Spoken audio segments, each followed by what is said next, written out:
Good day, ladies and gentlemen, and our distinguished lecturers. My name is Amanda GYANG, and I welcome you to one of the biggest events when it comes to education in Nigeria. It's been weeks of competition between some of the finest and brightest students across the country here in Jos, Nigeria. And today, which is the finals, we will get to see who comes first among the two finalists. You can follow us on YouTube at Education Ground and on Facebook /Education Ground.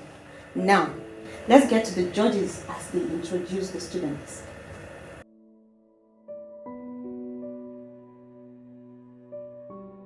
I and my panelists have come to the conclusion that the former topic given to the finalists will no longer be used.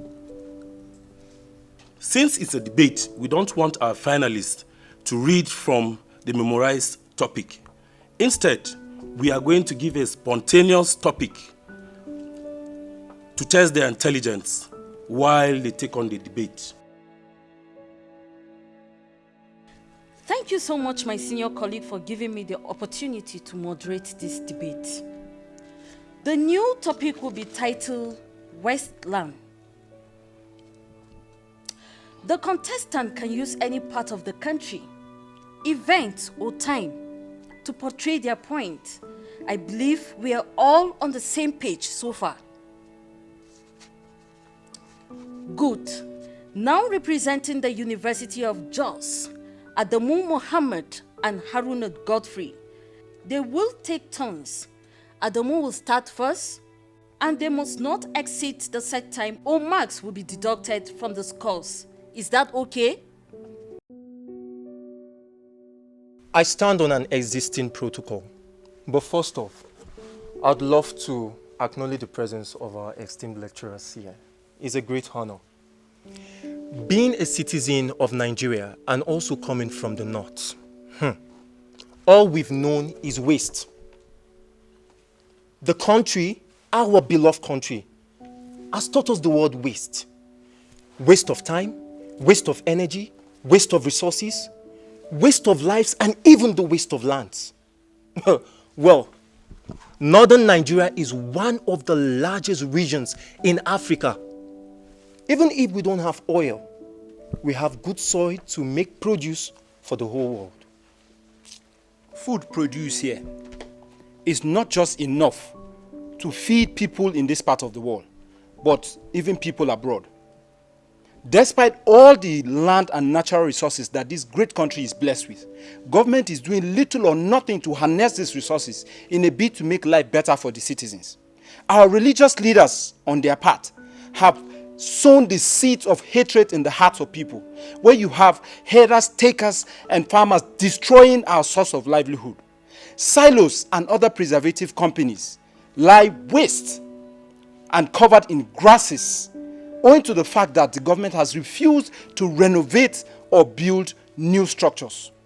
You have a situation where farmers are afraid of accessing their farmlands in order to produce for fear of being killed and maimed by people only known as unknown. Unknown. Should we talk about killings? When they kill people, we begin to ask them, who are those killed in communities? And they tell us, unknown gunmen. Or people they hijack on the highways, murdering them in our very own land. And they tell us that we have a security guarding these people. I doubt that.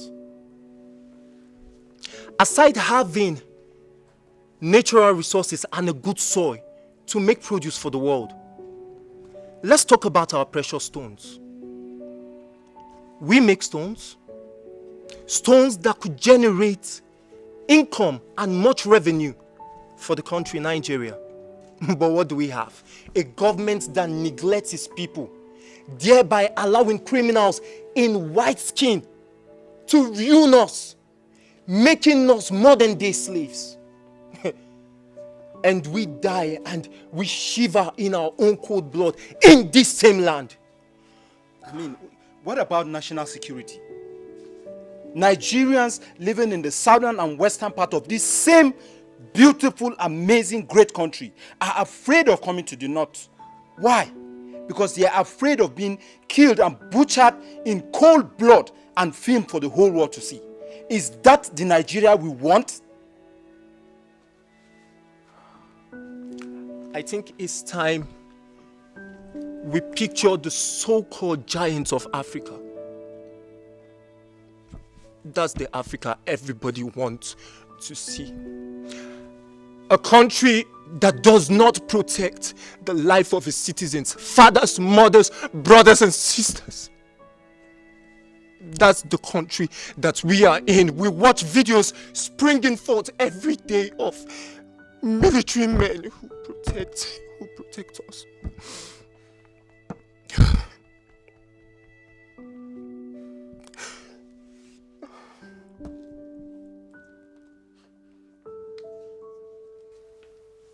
There has to be improvement. Things need to change.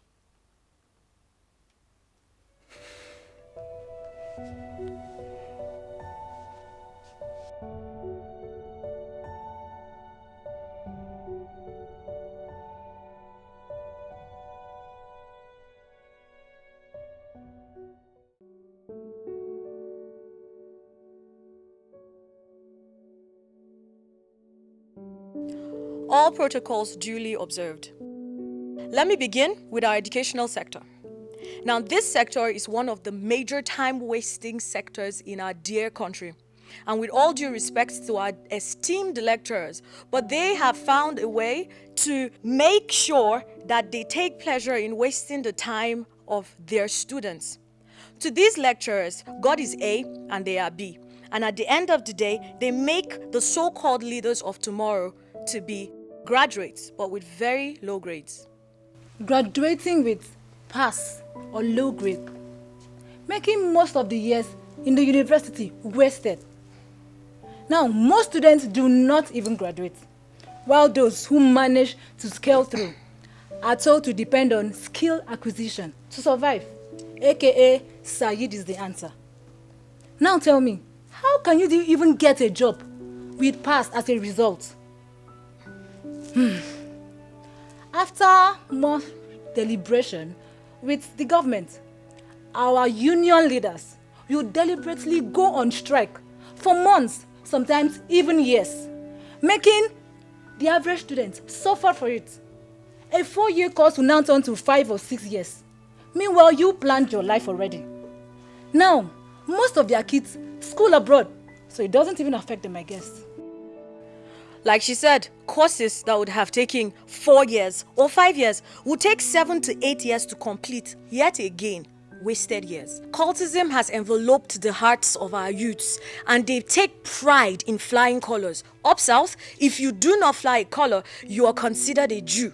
And when they have clashes, you see them turn scavengers, wasting the lives of their brothers and sisters, calling it scores. This same cultism has taken the lives of so many young Nigerians and making them be buried in horrid, shallow graves. Kidnapping has become one of the most lucrative business in every part of the country. You see them printing billions of naira just to pay the kidnappers, while pensioners are literally begging for their pensions to be paid. Or should we talk about the civil servants who the government have been owing them for months? What are we literally expecting? It is only in this country that you see people who are landlords in their communities, which, by the way, provides the highest level of revenue for the country, live like slaves. Oil is being generated from their lands. It destroys their lands, it destroys their water. They cannot even grow crops, talk more of fish. And when the youth of the communities will rise up to fight for their rights, of course, billions will be given to them in the name of amnesty. Instead of using the money to create job opportunities, building of industries, or creating other avenues for the youth to strive on. Now tell me, how will this money continuously stop the youth from kidnapping, wasting lives, or causing other social vices? Indeed, there was a country. Our country has encouraged nepotism, stealing, wasting of time, and corruption, where we have politicians who would spend money that is meant to invest in the society and make it better on their lavish lifestyles. And that doesn't help anybody except themselves. It has turned us into a nation where people who have excessive resources that is enough to take care of them not even be able to afford basic social amenities. At this point, I think I'm done. Because the situation in this country will make a person really sad and frustrated.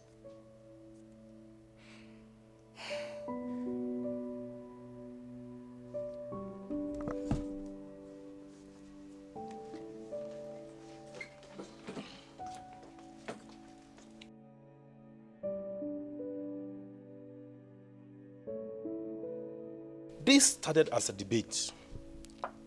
It has now gone deeper into a quest for reflection. I think we should take this as a food for thought. After all the pep talks, we're going to get back to our finalists next week. Until then, I want to thank all of you for making it possible to be here. Thank you.